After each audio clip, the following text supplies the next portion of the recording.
भारत माता शिव शक्ति अवतार आज है 27/8/2024। रिवाइज डेट है 4/6/64। मीठे बच्चे, ऊंचे ते ऊंचे शिव बाबा, सबका सदगति दाता, सबको शांति धाम ले जाने वाला, 21 जन्मों के लिए स्वर्ग के सुख घनेरे देने वाला। तो ऐसे पिता के श्रीमत पर जरूर चलना पड़े। गीत है, तुम ही हो माता, तुम ही पिता हो। ओम नमः शिवाय। कुछ न कुछ कहना पड़ता है। शिवाय नमः, परमात्माय नमः कहते हैं ना, यहाँ ओम नमः शिवाय कहा जाता है। यह है अपना और शिव पिता का परिचय देना। यह महिमा भक्त गाते हैं, तुम ही हो माता, सब पिता तुम ही हो। तुम बच्चे जानते हो, जिसकी महिमा भक्त लोग गाते आते हैं भक्ति मार्ग में, आज वह शिव पिता सन्मुख बैठे हैं। जरूर सन्मुख था, अब फिर सन्मुख बैठे हैं। यह बातें बच्चे जानते हैं, भक्त नहीं जानते सिवाय तुम्हारे। तुम बच्चे ही शिव पिता के सन्मुख बैठे हो। तुम जानते हो एक ही शिव बाबा है, जिसकी यह महिमा हो रही है। वह बाबा तुम बच्चों को कितना सुख दे रहे हैं, जो फिर तुम कब दुखी नहीं होने वाले हो। 21 जन्मों के लिए ऐसे बाबा के सन्मुख तुम बैठे हो। जानते हो यह हमारा बेहद का पिता है, जो हमको स्वर्ग के सुख घनेरे के लिए सर्विस कर रहे हैं। बाप हमेशा बच्चों को रचकर उन्हों की सेवा कर लायक बनाते हैं। बच्चों की कितनी मेहनत से पालना करते हैं। रात दिन यह चिंतन रहता है कि बच्चों की सेवा कर बच्चों को लायक बनावे।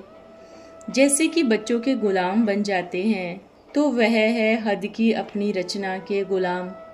यह फिर है बेहद का पिता। यह भी कहते हैं बच्चे पूरा वर्षा लेकर स्वर्ग के मालिक बने। बच्चों पर हमेशा रहम करना होता है। जो सेंसिबल पिता होंगे वह कहेंगे बच्चों को क्यों न साथ साथ यह सच्ची कमाई भी कराएं। लौकिक बच्चों की स्थूल पालना तो आधा कल्प से करते हैं। बच्चों की पालना कर बड़ा किया, लायक बनाया। बच्चे के लिए विल किया, बस शरीर छोड़ा जाकर फिर दूसरा जन्म लेंगे। वह हुआ हद का पिता। यह है बेहद का पिता। वो भी हद के ब्रह्मा है। रचना रच फिर उनके गुलाम बनते हैं। बहुत मेहनत करनी पड़ती है। कहाँ बच्चे कुसंग में खराब न हो जाए, नाम बदनाम न करे। परंतु वह हो गया अल्पकाल का सुख। फिर भी पता नहीं बच्चा सपूत निकले व कपूत। कई ऐसे कपूत भी निकलते हैं जो एकदम खाना खराब कर देते हैं। पिता की मिल्कियत को एकदम उड़ाकर चट कर देते हैं। इसलिए बड़ी संभाल करनी पड़ती है। बेहद के पिता को भी कितना फुरना रहता है। कहते हैं तुम भी वर्षा लो और फिर अपनी रचना को वर्षा दिलाने के भी निमित्त बनो। परंतु कोई कपूत बच्चे होते तो शिव बाबा का कहना नहीं मानते। बाबा कहे पढ़ाई पढ़ो तो पढ़ते नहीं, पवित्र नहीं बनते। कोई मुश्किल कोटों में कोई में भी कोई आज्ञाकारी निकलते हैं। यहाँ तो श्रीमत मिलती है, तुम मात पिता हम बालक तेरे। यह एक की ही महिमा है, परंतु मनुष्य जानते नहीं हैं। कृष्ण के आगे, लक्ष्मी नारायण के आगे कहेंगे तुम मात पिता। यह भी अंधश्रद्धा हुई ना। अब लक्ष्मी नारायण तो स्वर्ग में थे, अपनी प्रारब्ध भोगते थे। उनको तो अपने बच्चे थे। हम उनको कैसे कहते हैं कि तुम मात पिता। वास्तव में यह महिमा है ही एक की। गीत में भी सुना, ऊंचे ते ऊंचे शिव बाबा, सबका सदगति दाता, सबको स्वर्ग शांति धाम ले जाने वाला। तो ऐसे पिता की मत पर चलना पड़े। समझते भी हैं मात पिता से 21 जन्मों के लिए स्वर्ग के सुख घनेरे मिलते हैं, परंतु ऐसे श्रीमत पर भी कोई मुश्किल चलते हैं। बहुत ऊंच वर्षा मिलता है। बाबा कहते हैं मैं तुम बच्चों के लिए हथेली पर बहिश्त लाता हूँ। जब श्रीमत पर चलो तब तो लायक बनो। कदम कदम पर मत लेनी है। मत पर न चलते तो ऊंच पद पा नहीं सकते, नहीं तो विश्व का मालिक बनना कोई बड़ी बात नहीं है। स्वर्ग में लक्ष्मी नारायण का राज्य था ना, स्वर्ग कहा जाता है किसको भी पता नहीं। आगे हम भी कहते थे फलाना स्वर्गवासी हुआ, अथवा सन्यासी कोई मरा तो कहेंगे ज्योति ज्योत समाया, परंतु जानते कोई नहीं। मुक्ति व जीवन मुक्ति दाता है एक ही शिव पिता, वह न आए तब तक कोई जा न सके। वह है ही निराकारी दुनिया, निराकारी पिता, निराकारी आत्माएं वहाँ रहती है, जिसको परम धाम भी कहा जाता है। साइंस घमंडी तो समझते हैं यहाँ ही जन्मते और मरते हैं, जैसे मच्छर निकलते हैं फिर मर जाते हैं। सृष्टि के चक्र का उनको कुछ भी पता नहीं है, सर्वव्यापी के ज्ञान से कुछ भी समझ न सके। अब शिव पिता तुमको मिला है, कहते हैं बच्चे वापस चलना है ना। अब मैं कल्प पहले मौफिक आया हुआ हूँ सबको ले जाने के लिए। तुम्हारी आत्मा में खाद पड़ गई है, सबकी आत्माएं तथा शरीर आयरन एज्ड हो गए हैं, उनको फिर से सतो प्रधान बनाना है। तुम बच्चों की आत्माएं सतो प्रधान थी, उसको कहा जाता था गोल्डन एज वर्ल्ड। पवित्र आत्मा पवित्र शरीर था, जैसा सोना वैसा जेवर, वही सच्चा जेवर अब क्या हो गया है, 2 कैरेट भी नहीं, 1% भी सच्चा सोना नहीं रहा, खाद पड़ी हुई है। अब शिव बाबा कहते हैं मुझे, सिर्फ मुझे याद करो तो सच्चा सोना बन जाएंगे, आत्मा उड़ने लग जाएगी। अब पर टूटे हुए हैं ना, अब जैसा पुरुषार्थ करेंगे वैसा पद पाएंगे। कितनी ऊंच पढ़ाई है। भगवानोवाच मैं तुमको राजयोग सिखलाता हूँ, तुम राजाओं का राजा बनेंगे, भिकारी पुजारी राजाओं के भी पूज्य बनेंगे। गाया भी जाता है आप ही पूज्य आप ही पुजारी। तुम जानते हो हम सो पूज्य देवी देवता थे, फिर हम सो चंद्रवंशी पूज्य बने, हम सो पूज्य अब फिर पुजारी बने हैं, फिर बाबा आकर पुजारी से पूज्य बना रहे हैं। अब भक्ति मार्ग मुर्दाबाद, ज्ञान मार्ग जिंदाबाद होता है। ब्रह्मा की रात ब्रह्मा का दिन, ब्रह्मा और बच्चों की रात अब पूरी होती है। रात कब से शुरू होती है यह शास्त्रों में नहीं है। ब्रह्मा का दिन है सतयुग त्रेता, द्वापर की आदि से फिर रात्रि शुरू होती है। यह सब बातें तुम बच्चों की बुद्धि में हैं। हम 84 जन्म पूरे कर आए, अब फिर से राजभाग भोगेंगे। सतयुग में यह ज्ञान नहीं रहेगा, वह है प्रारब्ध। बल वहाँ भी तुम लौकिक पिता से वर्षा लेते हो, परंतु वह इस समय की प्रारब्ध है जो 21 जन्म चलती है। भारत पर ही सारा खेल है। सतयुग में जो दैवी राज्य था अब वह आसुरी राज्य है, प्रजा का प्रजा पर राज्य। शास्त्रों में तो क्या क्या बैठ लिखा है, जुआ खेल राज हराया। अब कौरवों पांडवों के पास राज है कहाँ, कैसे गंदी गंदी बातें लिख दी है। दिखाते हैं द्रौपदी को 5 पति थे। अरे हिंदू नारी का 1 पति होता है, 5 कैसे होंगे। पुरुष लोग 2-4 स्त्रियां रखते हैं, जैसे कृष्ण के लिए भी लिख दिया है 16,108 रानियां थी। अब एक तरफ लिखते हैं कृष्ण भगवानुवाच, इनको इतनी रानियां भगाया, यह किया। यह सब है नॉनसेंस बातें। बाबा कहते हैं इसको ईविल बातें कहा जाता है। Hear no evil, see no evil. बंदर का चित्र दिखाते हैं। इस समय मनुष्य बंदर मिसल है, इसलिए बंदर की शक्ल दिखाते हैं। बात इस समय की है। कोई कोई मनुष्य बंदर के ग्लैंड्स निकाल अपने में डलवाते हैं। ऐसे भी कोई कोई ने कराया था। बूढ़े को जवान बनाने बंदर के ग्लैंड्स डाले थे, क्योंकि बंदर चंचल होते हैं। यह थोड़ा ही चला, फिर नाम गुम हो गया। इनको कहा जाता है रौरव नरक। बिच्छू टिंडन मिसल 1-2 को मारते काटते रहते हैं। बच्चे बाप को खून कर लेते हैं, देखते हैं बाप मरता ही नहीं, हमको गद्दी कैसे मिलेगी, तो फिर जहर की गोली आदि खिलाए मारने की कोशिश करते हैं। बहुत गंध है। शिव बाबा कहते हैं माया ने सबको बिल्कुल डर्टी बना दिया है। भारत हेविन था, अब हेल है। 84 जन्म भी भारतवासियों के ही है। बाबा कितनी समझानी देते हैं।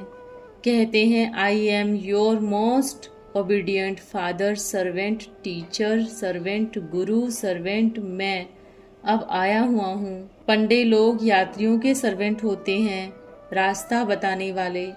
अभी मैं तुम बच्चों को स्वर्ग में ले चलने के लिए गाइड बना हूँ, लिबरेट करता हूँ। हिस्ट्री रिपीट जरूर होगी, ग्रंथ में भी है ना, होसी भी सत एक ओंकार नाम, यह उनकी महिमा है। एक तरफ कहते हैं अजोनी और फिर कहते हैं सर्वव्यापी। कुत्ते बिल्ली सब में परमात्मा है, तेरे में मेरे में परमात्मा है। जिधर देखता हूँ तू ही तू है। यहाँ तो हम आए ही हैं मौज करने, खाना पीना ऐश करना, बस ऐसे बहुत हैं। गुरु जिसके अंधेले चेले सत्यानाश। शिव बाबा कहते हैं यह कलयुगी गुरु तुमको डुबोने वाले हैं। सर्वव्यापी का ज्ञान देना माना डुबोना। बाबा कितना आकर समझाते हैं, कोई तो झट निश्चय करते हैं। शिव बाबा से हम बेहद का वर्षा लेते हैं। इन जैसा स्वीट फादर मिल ही नहीं सकता। स्वर्ग की स्थापना करने वाला बाबा है। ऐसे पिता को तो झट अपना बनाना चाहिए। शिव बाबा कहते हैं मुझे बच्चे चाहिए जो कल्प पहले बने थे, फिर कपूत नहीं आने वाले। कल्प पहले भी अपना खाना खराब किया था ना, अपना खाना आबाद करते हैं। न बच्चों का न स्त्री का, क्रिएटर के ऊपर रिस्पॉन्सिबिलिटी है। बच्चों को भी स्वर्ग का मालिक बनाए। पहले तो अपने पर रहम करे, ऐसे नहीं बाबा कृपा करेंगे सब लक्ष्मी नारायण बन जाएंगे। नहीं, यह बड़ा भारी इम्तिहान है। 8 को ही स्कॉलरशिप मिलती है, फिर 108 लॉटरी होती है ना। शिव बाबा कहते हैं देह सहित देह के संबंध जो कुछ भी है सबको भूल जाओ। अपने को अशरीरी समझ, मुझे याद करो। देह अभिमान छोड़ो, अपने को आत्मा निश्चय करो। ऐसे नहीं कि तुम परमात्मा हो, वह फिर आत्मा सो परमात्मा कह देते हैं। आत्मा जाकर परमात्मा में लीन होगी तो भी उनको परमात्मा नहीं कहेंगे। बाबा कहते हैं आत्मा कब लीन होती नहीं। यह ड्रामा अनादि है। सब एक्टर्स हैं, करोड़ों हैं, उन सबको अपना पार्ट मिला हुआ है जो बजाना है। हर एक मनुष्य मात्र की आत्मा में यह इम्पेरिशेबल पार्ट भरा हुआ है। शिव बाबा बिगर कोई समझा न सके। बाबा ही आकर तुम बच्चों को आदि मध्य अंत का ज्ञान दे, त्रिकालदर्शी बनाते हैं। चित्रों में देवताओं को तीसरा नेत्र दिखाते हैं। वास्तव में तीसरा नेत्र तुम ब्राह्मणों को होता है, न कि शूद्रों को, न देवताओं को। तुम ब्राह्मणों को ही ज्ञान का तीसरा नेत्र है, जिससे तुम सबके एक्यूपेशन को जान जाते हो। शास्त्रों में तो क्या क्या बातें लिख दी है। पवन से बच्चा पैदा हुआ, नाक से बच्चा पैदा हुआ। आगे तो सत सत करते थे, अब कहेंगे ये सब झूठ बोलते हैं। यह है ही झूठ खंड। सत्य को सचखंड कहते हैं। सचखंड और झूठ खंड की हालत को तुम बच्चे जानते हो। तुम्हारे में भी नंबरवार पुरुषार्थ अनुसार जानते हैं। यह है पाठशाला, इसमें अंधश्रद्धा की कोई बात ही नहीं। अपना धंधा धूरी सब करते रहो, सिर्फ शिव बाबा और स्वर्ग को याद करो। यह मंत्र याद करते रहो तो तुम्हारे सिर पर राजाई का तिलक आ जाएगा। आत्मा ही याद करती है, संस्कार सब आत्मा में रहते हैं। शिव बाबा आत्माओं से बात करते हैं। बच्चे, मैं तुम्हारा पिता हूँ। कल्प पहले भी तुमने वर्षा लिया था, सूर्यवंशी में राज किया, फिर चंद्रवंशी में गए। कलाएं तो कम होती रहती है। देवी देवता धर्म से क्षत्रिय वर्ण में, फिर वैश्य, फिर शूद्र में आए। अभी स्मृति आई है, नाटक पूरा होता है। मामिकम याद करो तो विकर्म विनाश होंगे। श्रीमत पर न चला, देहाभिमान में आया तो लगी चोट। फिर बृहस्पति की दशा से बदल राहु की दशा बैठ जाती है। फारकती दी तो रो नरकवासी बन जाते हैं। बाबा कहते हैं ऊंच पद पाना है तो सिर्फ इस एक जन्म के लिए पवित्रता की प्रतिज्ञा करो, तो 21 जन्म तुम स्वर्ग के मालिक बनेंगे। अब इस पुरानी दुनिया को भूल जाओ। बाबा तुम्हारे लिए स्वर्ग स्थापन करते हैं। नर्क से दिल हटा दो, बाबा को याद करो तो बाबा स्वर्ग का मालिक बनाएंगे। शिव बाबा शिवालय स्थापन कर रहे हैं जहाँ चेतन देवी देवताएं राज्य करते हैं। तो क्या शिवालय के मालिक बनने नहीं चाहते हो? Follow father mother. राजा भी तुम बनेंगे, तुम ही थे, अब रंक बने हो। 5000 वर्ष लगे हैं राजा से रंक बनने में। भारत में देवी देवता थे, अब रंक है और धर्म वाले की बात नहीं। जो पीछे आते हैं वह स्वर्ग में आ न सके। देवता धर्म वाले और धर्मों में कन्वर्ट हो गए, इसलिए हिंदुओं की संख्या कम दिखाते हैं। नहीं तो भारत की संख्या सबसे बहुत ऊंच होनी चाहिए। अच्छा बाप दादा, मीठी माँ का सिख लदे बच्चों को याद प्यार, गुड मॉर्निंग। हम रूहानी बच्चों के प्यारे बाप दादा को नमस्ते, ओम नमः शिवाय। आज का वरदान है बाप समान अव्यक्त भव। बाप दादा से अव्यक्त मिलन का अनुभव के लिए अव्यक्त स्थिति में स्थित होने की आवश्यकता है। अव्यक्त स्थिति के लिए व्यक्त भाव को छोड़ना होगा। अव्यक्त स्थिति की परख है अलौकिकता और अतीन्द्रिय सुख की झलक हर कर्म में देखने में आएगी, जिससे मालूम पड़ेगा यह व्यक्त में होते अव्यक्त स्थिति में स्थित है। अव्यक्त स्थिति बनाने की युक्ति है अपने को सदा मेहमान समझना। अच्छा, ओम नमः शिवाय प्यारे बाबा।